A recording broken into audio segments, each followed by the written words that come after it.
Hello and welcome to day number 118. Yeah, 118, I'm fairly certain. Which is day number 4 of Mary's Mini to the Dietary Boogaloo. Yay, fun times, fun times. Right, well, I'll tell you what, we'll get straight in on the food thing, because I've stuck with it today. I kind of have no choice now with the gallstones thing that is going on. So yeah, like I stuck with everything. Everything was fine. It was just a lot of potato again. Here's what I had for lunch and dinner, and done. There we go. So it's not anything that I've not shown you before. Basically, like it's the Atlanta Creole green beans and potatoes. And just baked potatoes with Asian style vegetables, but I put a little bit of sriracha on because I've sort of like been testing myself for the last few days, since I was in the hospital and then got released.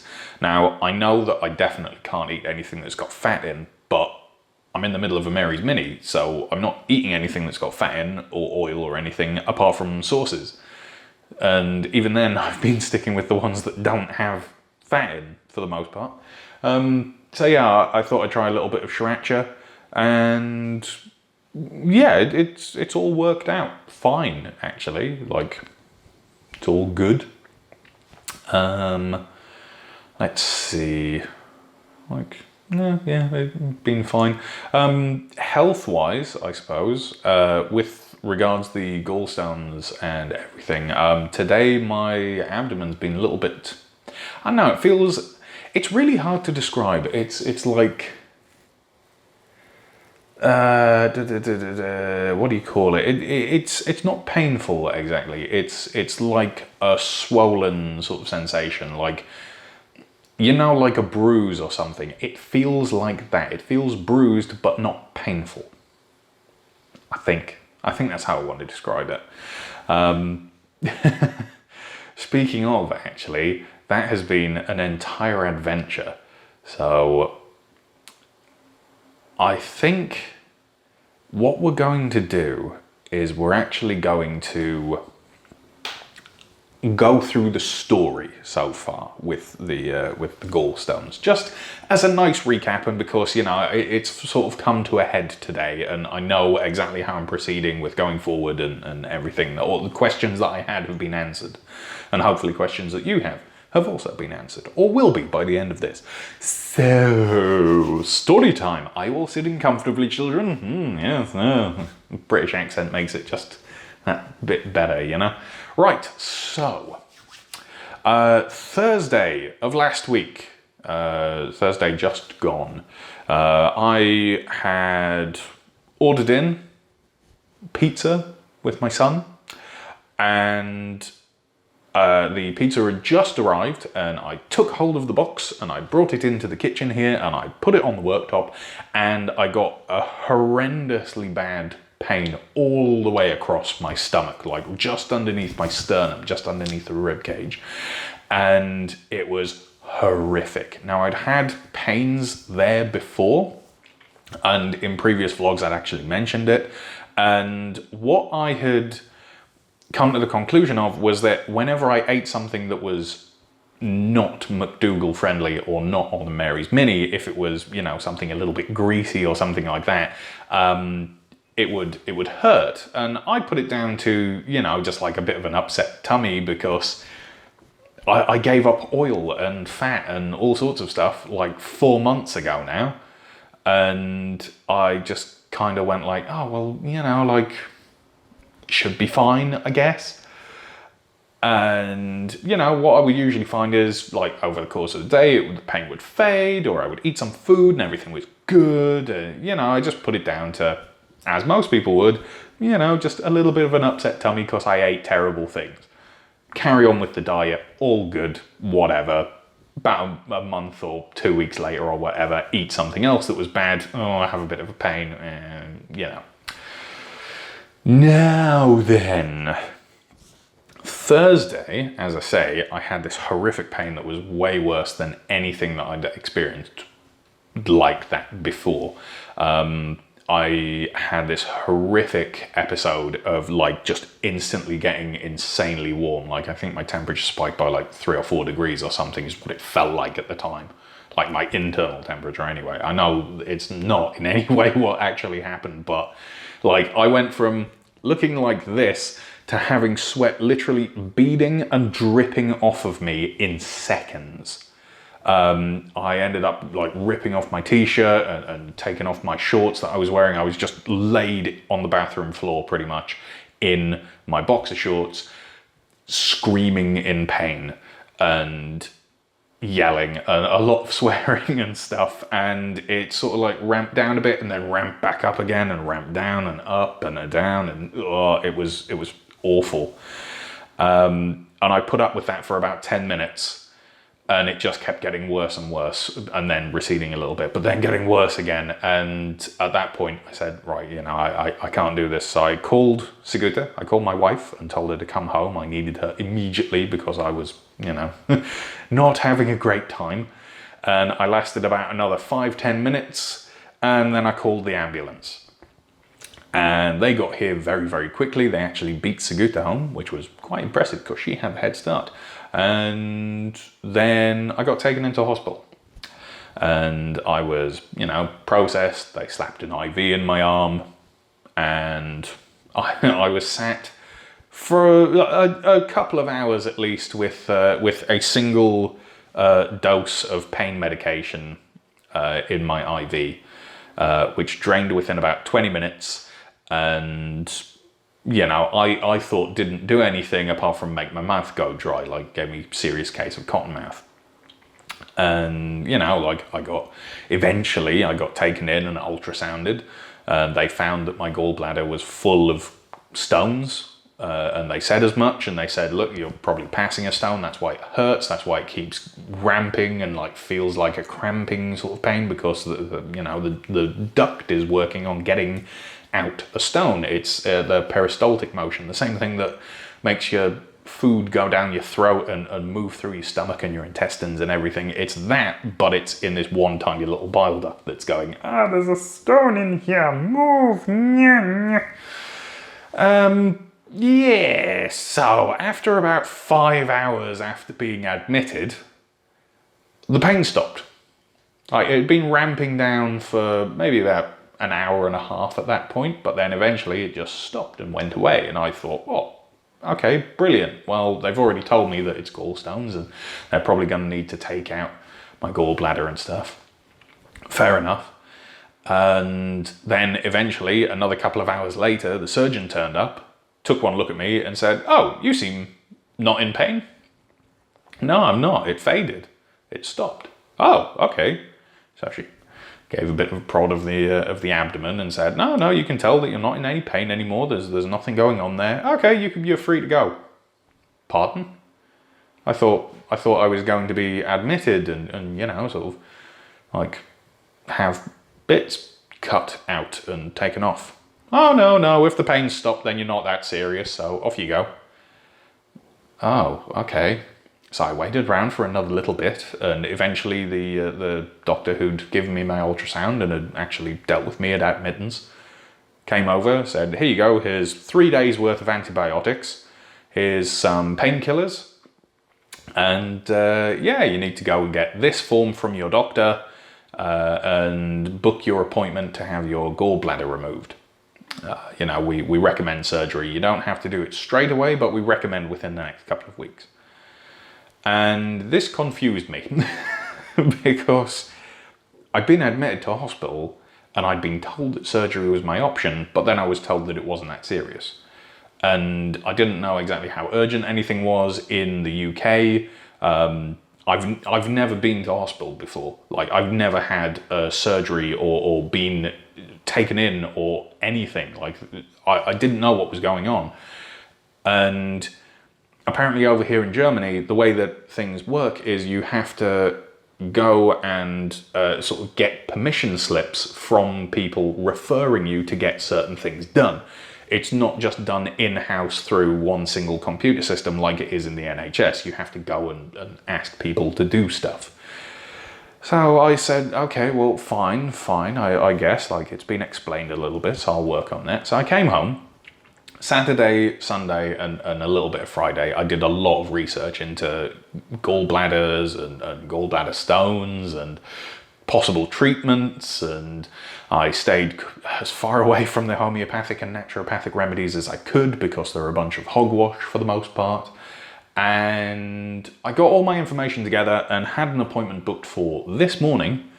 And today I went to see my GP. Now, Dr. Fabian, I've seen before. She is a wonderful, wonderful doctor, and she speaks fantastic English, which is great for me because I don't speak fantastic German.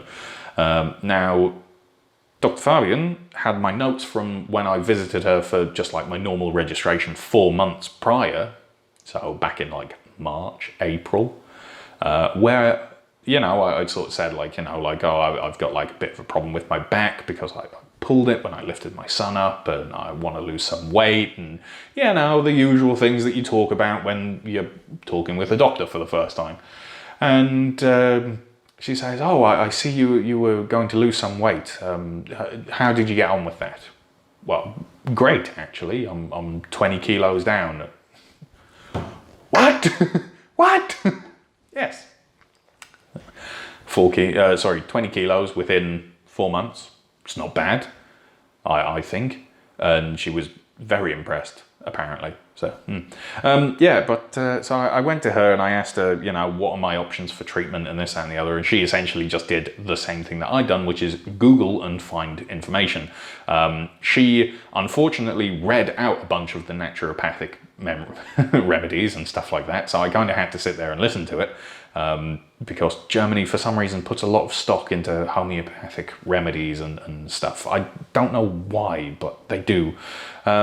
And she basically said, okay, I can write you a prescription, a recommendation for the surgery, but you've said that you don't want to go in for surgery if you can avoid it. I said, no, I you know, if I can make it up until the point where I die with all of my organs, and then someone harvests them after I'm done, like, sure, but I kind of want to keep the bits that I've got if I can, you know, it just seems right that way, you know. I don't know, maybe it's selfish. I'll give them up if needs be, but like, not just for to be thrown in a bin or, you know, something like that. That just seems wasteful. Anywho, sorry, crack my fingers. Right, so what I talked to her about was whether or not I could go in for what they call ESWL, extracorporeal sound wave something or other. You know the treatment that you get for kidney stones where they get like a wand and stick it on your body and it blasts out ultrasonic waves, like sound waves, and that breaks up and vibrates apart kidney stones?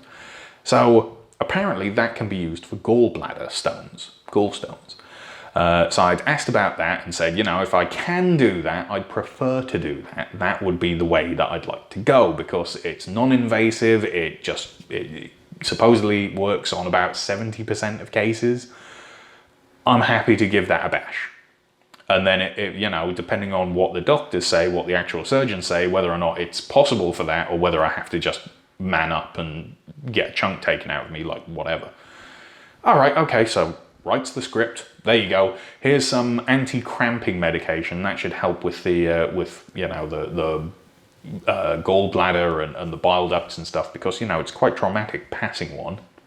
It's like, yes, it was. It really was.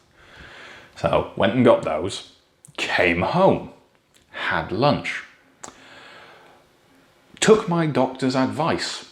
Took my slips that she'd given me and went to the hospital because what she told me to do was, because the documentation, because my release forms only had a written description of the state of my gallbladder and stuff, she said, right, go to the hospital, get the actual photographs, get the pictures that they took from the ultrasounds that they did of you, and then go and see someone from the gastroenterology department, which in German is Gastroenterologie. Like, it's not a very difficult word at all. It hasn't just taken me 3 attempts to say it.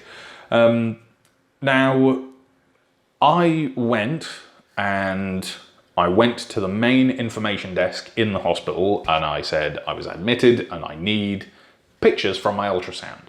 I was brought in an ambulance. And the lady said I have to go to the ambulance entrance and get them there. Fair enough. So off I went, and I asked, and they printed out my release documents. Because apparently someone forgot to press save. So the only description of the state of my gallbladder is a written description by someone who was rushed off their feet trying to see another 6 patients after me, because the ultrasound room was in a lot of demand.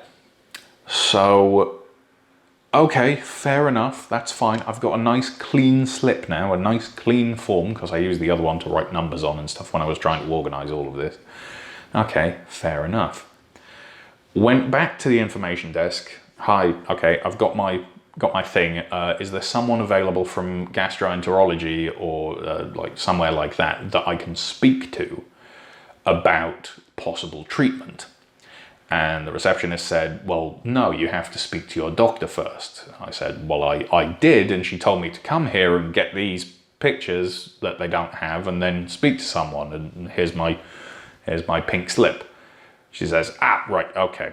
Well, you won't go to gastroenterology, you need to go to this place instead. This is like the actual surgeons and stuff. They'll be able to tell you what your options are. Here you go, here's a little map, draw it on the map, there you go. Right, brilliant. So off I go, find the place. Took me a little while of looking, but I finally spoke to someone who was extremely helpful, and this surgeon basically said, right, okay, so the sound wave treatment we don't do anymore. And I was quite put out by that, because I was kind of looking forward to, having them blast Metallica at my gallbladder up until, everything broke up. But apparently they don't do that. They don't even use Rammstein or anything. Like it's just not done anymore. Apparently the success rate just wasn't there.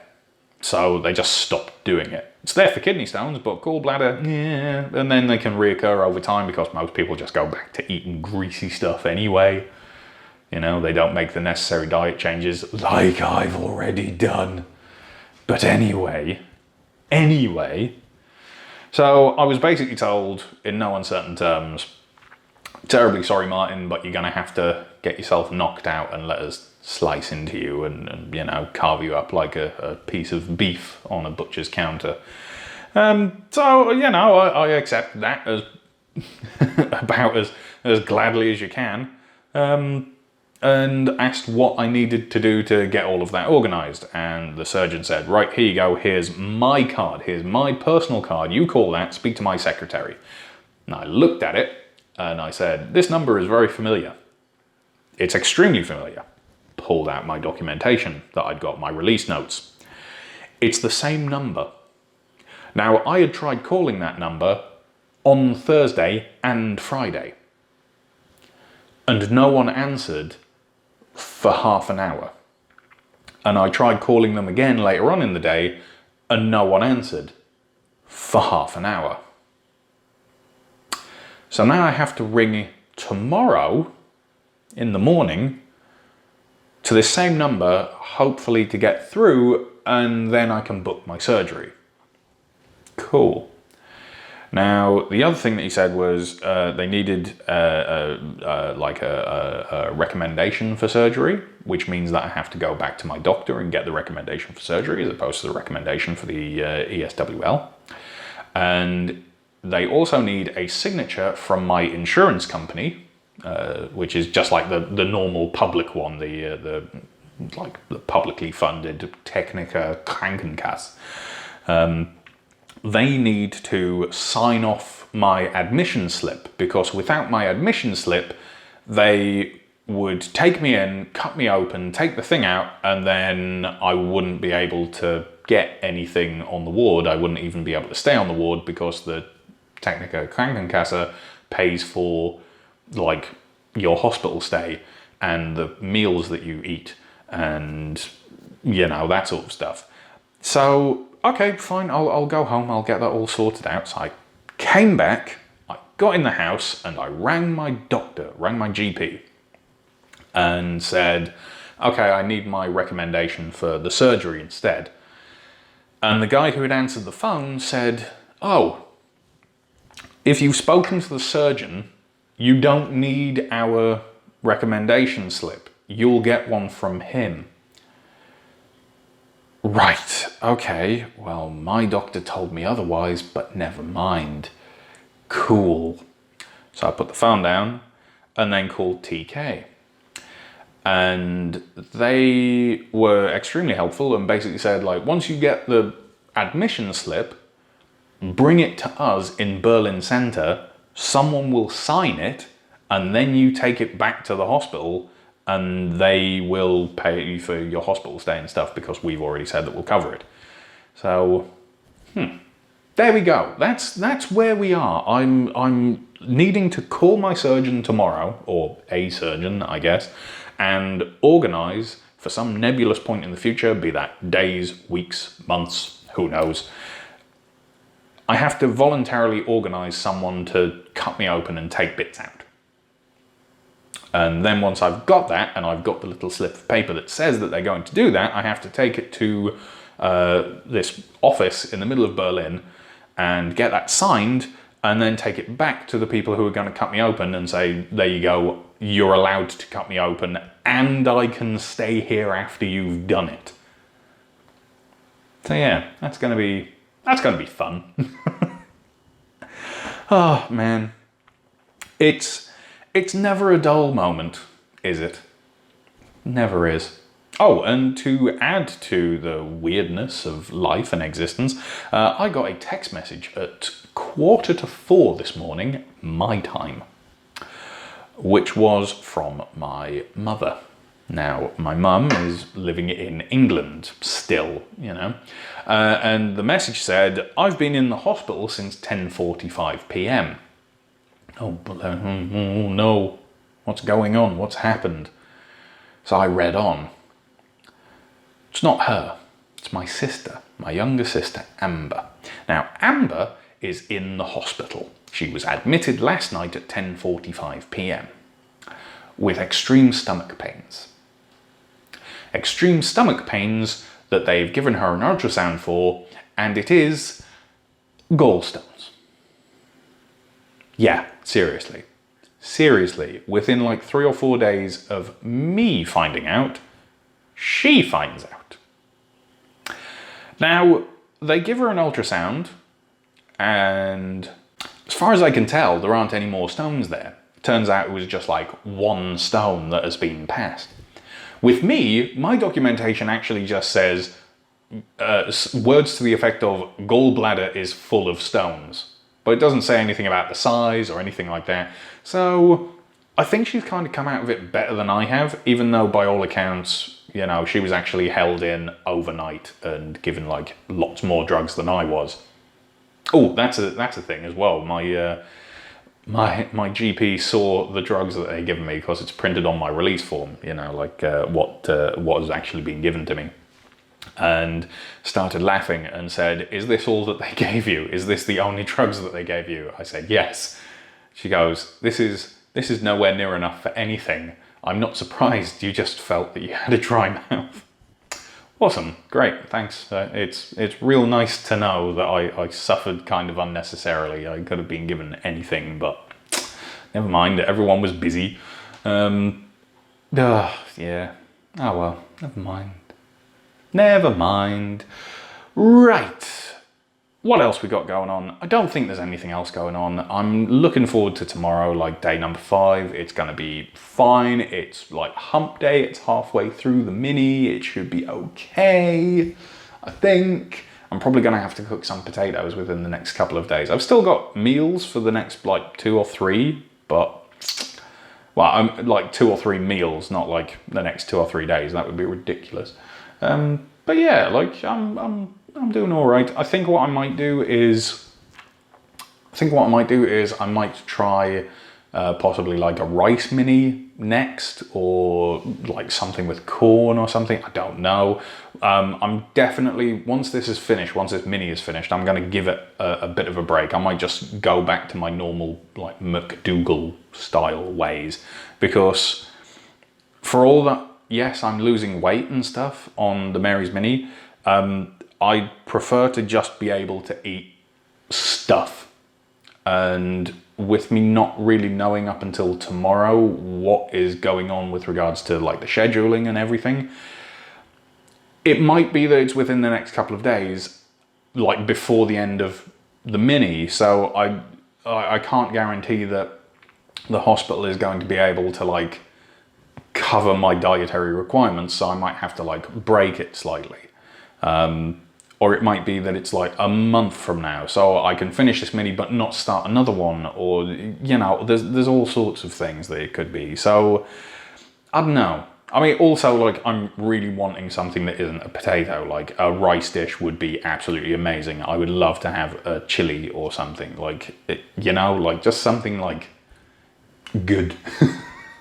I mean, like, potato dishes are good, but, you know, like, you do get sick of them after a while, and this is my second mini in a month, let's say. Like, yeah. Anyway, right, I'm gonna go. Thank you very much for joining me. I hope the long-winded catch-up on life and everything is not the end of the world. I'm gonna pop off. I'm gonna let you go, and I shall see you tomorrow for the next catch-up. Have a good one. Bye-bye.